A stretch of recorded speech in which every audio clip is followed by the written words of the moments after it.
Good morning. Online class में आप सभी का स्वागत है।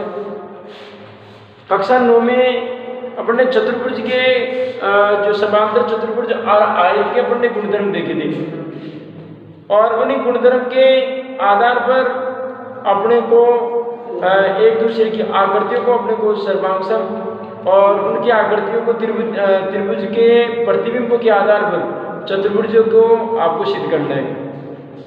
तो देखिए, चतुर्भुजों को सिद्ध करने के लिए हमें क्या करना पड़ेगा। सबसे पहले आप त्रिभुज के प्रतिबिंब या त्रिभुज के जो प्रतिबिंब है वो अपने को त्रिभुज के प्रतिबिंबों को अपने को पता करना है। अब इसको हल करने के लिए अपने को क्या करना पड़ेगा। सबसे पहले तो आइए प्रश्नावली 8.1 के अपन सवालों को हल करते हैं और देखते हैं इस सवालों को कैसे क्या हल करना है। तो प्रश्नावली 8.1 का मैं पहला प्रश्न पढ़ता हूं। एक चतुर्भुज के कोण, एक चतुर्भुज के कोणों और उन कोणों के अनुपात दे रखे। तो क्वेश्चन नंबर 1, चतुर्भुज के कोणों का अनुपात, चतुर्भुज के कोणों का अनुपात और कोणों का अनुपात दे रखा है आपको 3:5:9:13। चतुर्भुज के आपको जो कोण दे रखे हैं उन कोणों का आपको अनुपात दिया गया है। कोण नहीं दे रखा है, कोण तो डिग्री में आता है, वो तो अपने को क्या याद करना है। तो चतुर्भुज के कोणों का अनुपात दे रखा है 3:5:9:13, ये अनुपात दे रखा है। अब क्या कहा, इस चतुर्भुज के सभी कोणों का मान ज्ञात करो। इस चतुर्भुज के सभी कोणों का क्या ज्ञात करो, मान ज्ञात करो। अब देखो हमारे पास में कोणों का अनुपात दे रखा है, मान नहीं दिया। तो मान ज्ञात करने के लिए आप क्या करेंगे, सबसे पहले कि ये जो आपको जो दे रखे हैं ये कोण, इन कोणों को आप ये मान लो कि माना कि पहला कोण तो आपका 3x, पहला कोण, दूसरा 5x, तीसरा 9x और आपका चौथा 13x है। अपन मान लेते हैं और अचर राशि, क्योंकि इनका वास्तविक जो कोण है वो वास्तविक कोण तो अपने को दे नहीं रखा। तो अब वास्तविक कोण नहीं दे रखा, तो अब क्या करें। इसके लिए अपने पास में तरीका क्या होगा कि आप पहले इन कोणों का जो अनुपात दे रखा है उसका वास्तविक कोण डिग्री में बनाने के लिए इसको 3x डिग्री कह देते हैं। डिग्री में बनाने के लिए क्या करेंगे, 3x कह देते हैं। माना कि चतुर्भुज का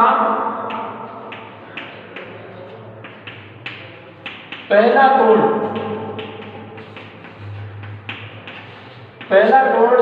3x डिग्री है, पहला कोण 3x डिग्री है। चतुर्भुज का दूसरा कोण 5x डिग्री, चौथा कोण है 9x डिग्री, तीसरा कोण 9x डिग्री और चौथा कोण 13x डिग्री है, 13x डिग्री। अब क्या करें। तो देखिए साहब, अपन जानते हैं कि जो चतुर्भुज होता है उस चतुर्भुज के जो चारों कोण होते हैं उन चारों कोणों का जो योग होता है वो योग 360 डिग्री के बराबर होता है। अपने को पता है चीज, जो चतुर्भुज के अंदर बनने वाले जो चार कोण हैं उन चारों कोणों का योग कितना होता है, 360 डिग्री। तो क्यों ना मैं इन्हीं चारों कोणों के योग को 360 डिग्री के बराबर कर देता हूँ। चारों कोणों का जो योग होगा उसको 360 डिग्री के बराबर कर देता हूँ।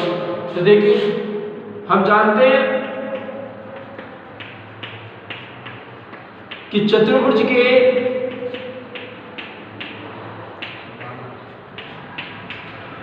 चारों कोणों का योग, चारों कोणों का योग, वो योग होता है 360 डिग्री के बराबर।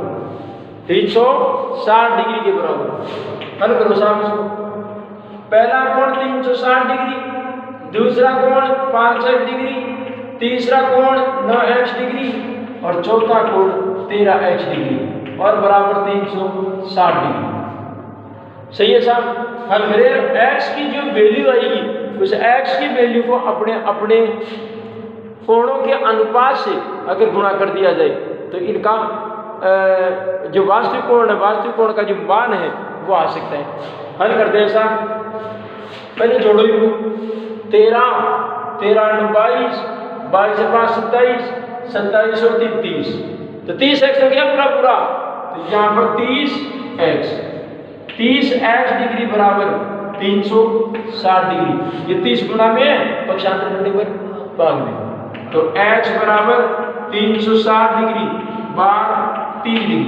सही है, 30 का भाग दे देना, तो x डिग्री की वैल्यू आ जाएगी, 0 से 0 कट गया, 3 एकम 3 3 दूनी 6 12 हो गया साहब। अब आपको वास्तविक कोण ज्ञात करने के लिए क्या करना पड़ेगा, ये जो डिग्री का मान है उस डिग्री के मान को क्या कर देना है, अपने अपने अनुपातों से क्या कर देना है, गुणा कर देना है। सही बात है।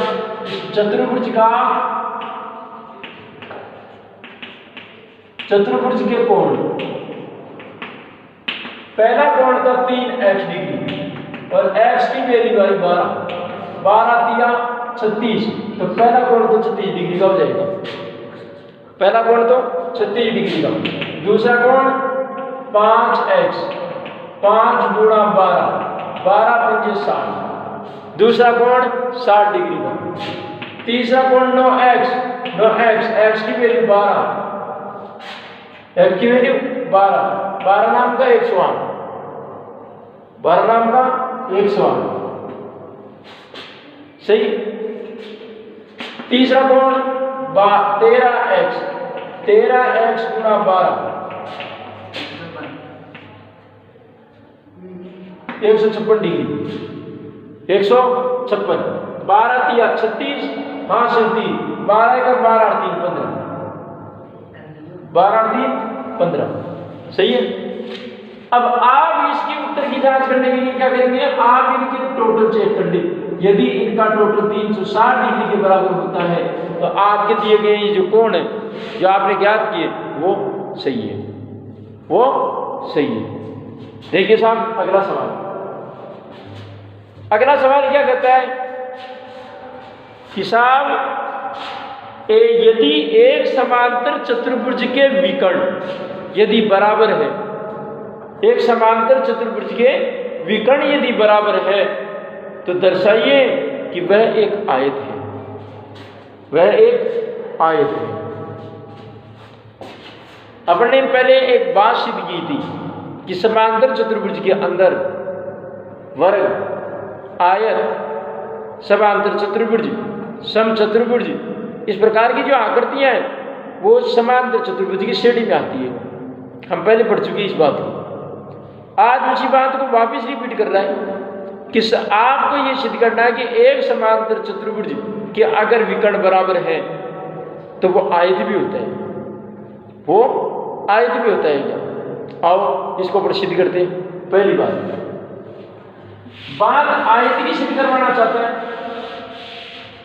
तो चित्र भी आयत का ही बनाओ, चित्र भी किसका बनाओ, आयत का बनाओ। और हम जानते हैं कि आयत के आमने सामने की जो भुजाएं होती है वो बराबर होती है, और समांतर चतुर्भुज में भी जो सम्मुख भुजाएं, सम्मुख भुजा का मतलब आमने सामने की भुजा से ही होता है, तो समांतर चतुर्भुज में भी आमने सामने की भुजाएं बराबर होती है, और आपका जो आयत होता है आयत में भी आमने सामने की भुजा बराबर होती है। तो अब वो समांतर चतुर्भुज को आयत बनाने के लिए क्या करना पड़ेगा, पहले आयत बनाओ। मैं संकेत दे रहा हूँ, थोड़ा सा ज्यादा बड़ी बड़ी बात नहीं है क्वेश्चन के अंदर, मैं थोड़ा सा संकेत देता हूँ, समझने की कोशिश करना। ये एक आयत है और इस आयत में आपको सिद्ध करना है कि इसके विकर्ण यदि बराबर है, बात विकर्णों से सिद्ध करवाना चाहता है। तो मैंने क्या कहा, इसको नाम दे दिया ए बी सी और डी, ए बी सी और डी। सही है। अब क्या करना है, आपको दो विकर्ण बनाने, इसके क्या बनाने, दो विकर्ण बनाने। दो विकर्ण, क्योंकि ये कह रहा है प्रश्न के अंदर विकर्ण बराबर काटते हैं, प्रश्न में साफ कह रहा है पहले ही। इसका मतलब विकर्ण एक विकर्ण की बात नहीं कर रहा, वो विकर्ण कितने हैं? दो, दोनों विकर्णों की बात कर रहे हैं। प्रश्न में साफ लिखा गया है एक समांतर चतुर्भुज के विकर्ण बराबर होते हैं, तो अकेला विकर्ण तो अपने आप से बराबर होगा नहीं, दो विकर्णों के तो बराबर माने जाएंगे। तो आपको दूसरा विकर्ण भी, तो आयत का चित्र बना करके आपको दो विकर्ण खींच दिया। दो विकर्ण खींचने के बाद क्या करोगे? आप इसको सिद्ध करोगे। क्या सिद्ध करोगे? कि पहले बात तो ये मानेंगे कि ये ऊपर प्रतिच्छेद करते हैं। अब एक बात बताइए, आयत को सिद्ध करने के लिए अपने पास में तत्व क्या चाहिए? आप पढ़ गया है आयत के मामले में, अपने को सिद्ध करने के लिए तत्व क्या क्या चाहिए? एक तो आमने सामने की भुजा, उसको बराबर बतानी है, पहली बात। आमने सामने की जो भुजा है उसको क्या करनी है? बराबर बतानी है। दूसरी बात, प्रत्येक कोण समकोण होता है, तो आपको जो प्रत्येक कोण क्या होता है? समकोण। और आपको दो त्रिभुजों को सर्वांगसम बताना, दो त्रिभुज को सर्वांगसम, दो त्रिभुजों को सर्वांगसम बताना है। जैसे ही दो त्रिभुजों को सर्वांगसम बताओगे, डेफिनेटली इस दोनों त्रिभुजों के अंदर ये विकर्ण सामने आएंगे, उभर दोनों विकर्ण उभर करके सामने आएंगे। अब करना आपको है, ये पहले से मैंने जब मैंने सिद्ध किया था, आपको याद हो तो एक वीडियो मिला था आपको, उसके अंदर आपको एक चीज देखने को मिली थी कि जब प्रत्येक कोण आयत का प्रत्येक कोण 90 डिग्री का होता है, ये बात सिद्ध की थी उस दिन, बताई थी कि विकर्ण कहीं न कहीं त्रिभुजों को सर्वांगसम बताएंगे तो उभयनिष्ठ भुजा के तौर पर निकल करके आते हैं, उभयनिष्ठ भुजा के तौर पर निकल करके आते हैं। जैसे ही त्रिभुजों को आप दो त्रिभुजों को सर्वांगसम बताओगे, दो त्रिभुजों को जब आप सर्वांगसम बताओगे तब अपने आप पता चल जाएगा कि ये विकर्ण वास्तव में बराबर होते हैं, ये विकर्ण बराबर होते हैं। ये आपको सिद्ध करना है। तो इस क्वेश्चन को आप करने की कोशिश करें, ये तीन चीजों को आपको बराबर बताना है। अब देखना यह है कि कौन से त्रिभुज को आप क्या करते हो, या आपकी एबिलिटी पर निर्भर करेगा। कौन से त्रिभुज को आप क्या करते हो, ये आप पर एबिलिटी पर डिपेंड करेगा। आइए अगला प्रश्न पढ़ते हैं। दर्शाइए कि एक समांतर चतुर्भुज के विकर्ण, एक चतुर्भुज के विकर्ण परस्पर समकोण पर समद्विभाजित करे तो वह एक समचतुर्भुज होता है। इसका जवाब देखने के लिए मैं आपको बता दूं, एक प्रमेय दे रखी है आपको, एक प्रमेय दे रखी है, और मैं प्रमेय के बारे में मैं अगर बात करूं तो एक आपका समचतुर्भुज का एक क्वेश्चन दिया गया है।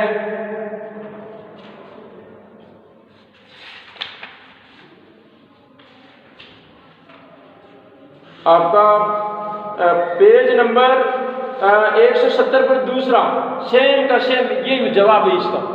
आपका दूसरा उदाहरण दिया गया है पेज नंबर 170 पर, यह जवाब है इसका। आप इसको समझे, देखें, अपने आप पता चल जाएगा। पेज नंबर 170 पर सेम वही जवाब है।